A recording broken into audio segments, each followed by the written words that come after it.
Does this sound like you? It's Sunday, and instead of relaxing, you're dreading the thought of Monday morning and another work week. Or maybe it's Tuesday afternoon and you catch yourself zoning out, wishing you could just walk out the door and never come back. You're stuck, constantly replaying how much you hate your job in your head. You dream of escaping, but you don't know where to start. What if I told you there's a way out? Stick with me, and I'll show you exactly how to break free from the I hate my job trap and start building a career and life you actually enjoy. Hello there, and welcome back to Unstress Me, your channel for mental health and stress management.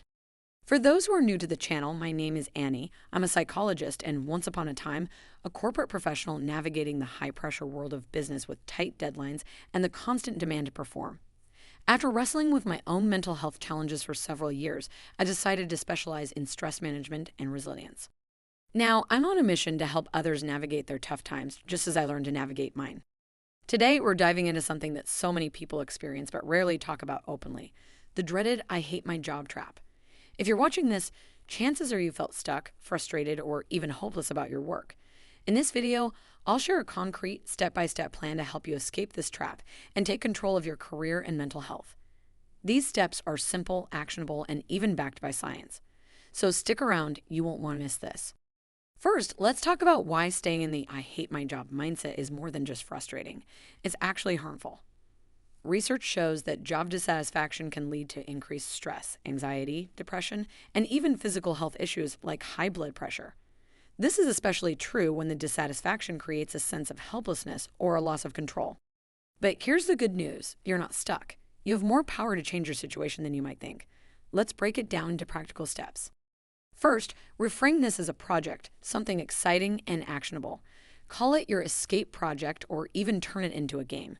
No matter how long you've been stuck in the job you hate, this is your chance to make it fun and motivating. Choose a song that gets you pumped up and make it your escape anthem. Play it every morning or whenever you work on this project to get in the mood and stay focused. To make it even more rewarding, set milestones for yourself. For example, if you complete 2 steps as planned, treat yourself to something you love, a nice meal, a new book, or a relaxing activity. Want to make it stick? Share your goals with someone you trust who can cheer you on and hold you accountable. Including someone else in your plans can help you stay on track and make the process feel less isolating. Write your timeline in a calendar. Use your phone's planner, a family calendar, or treat yourself to a Fresh Me calendar. Label each step clearly and set reminders to stay on track. For example, I have mine hanging on the door of my home office room as a constant visual reminder to stay focused. Hey, if you're finding this video helpful so far, don't forget to give it a thumbs up. It really helps the algorithm and ensures more people like you can find this content. And while you're at it, hit that subscribe button so you don't miss out on more tips to escape the I hate my job trap and take control of your mental health and career. Now, let's get back to it. For most people, one of the biggest things they feel is the urge to talk about how much they dislike their job all the time. Instead of just venting, use this chance to put it on paper or record it. I personally bought a painting block and started writing everything down. One day, I brainstormed and wrote everything on my mind. The next day, I began creating mind maps to structure my thoughts in a way that made sense. Writing it down with pen and paper is especially effective because it engages more parts of your brain, including the prefrontal cortex, which is responsible for planning. Celebrate every day you work on this project, even for just 10 minutes. Reward yourself with something small you enjoy. A favorite song, a short dance in front of the mirror, or a relaxing hot shower. By doing this, you're rewiring your brain to activate its reward system more in the context of this project. Instead of trying to focus for a whole hour, take 10-minute chunks to jot down your thoughts whenever they come to you. Use voice notes, a sticky note app, or even a quick text to yourself to record your feelings and observations about your job over a week. Reflect on these notes later when you're in a calm mindset. Use categories like tasks, people, growth, and environment to organize your thoughts. Highlight the top 1 to 2 issues that bother you the most. Overwhelm can keep you stuck, so let's break it down. Set small, weekly goals that build toward your bigger plan. For instance, if your goal is to find a new job, this week's task might be updating your resume. Next week, you could research companies that align with your values. Every small step brings you closer to change. Create 1 micro goal per week. Examples include: Week 1. Update your CV. For most of the people, this is the worst part. If you hate doing this, here are some tips to make it easier. Find cool templates online. Luckily, these days there are plenty of them, so you don't need to start from scratch. Websites like Etsy or Canva offer stylish designs, But if you research for a while, you can find also free versions. You can also ask a friend to help you with it. If it still feels daunting, commit to just 15 to 30 minutes of CV time per week. Even small progress adds up. And remember, once you finally have it, will be a huge milestone for you and it will release a huge dopamine kick. Week 2, spend 30 minutes researching industries you're interested in. Week 3, schedule one networking call or coffee meeting. Check off each goal in your calendar to stay motivated. You've probably already spent a lot of time thinking about everything you hate about your job. That's natural. But here's the thing. This amount of negative emotion can be extremely harmful if it's not balanced. So now it's time to focus on the good things.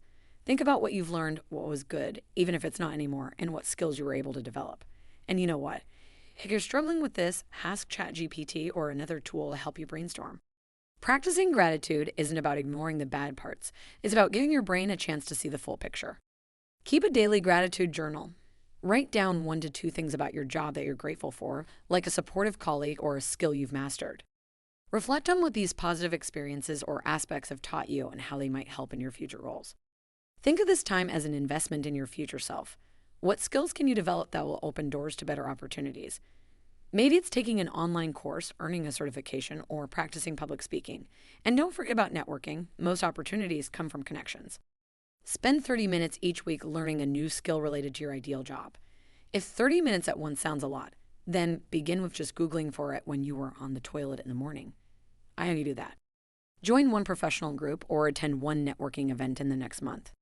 Reach out to at least one contact for an informational interview or casual chat. Finally, create a detailed exit plan.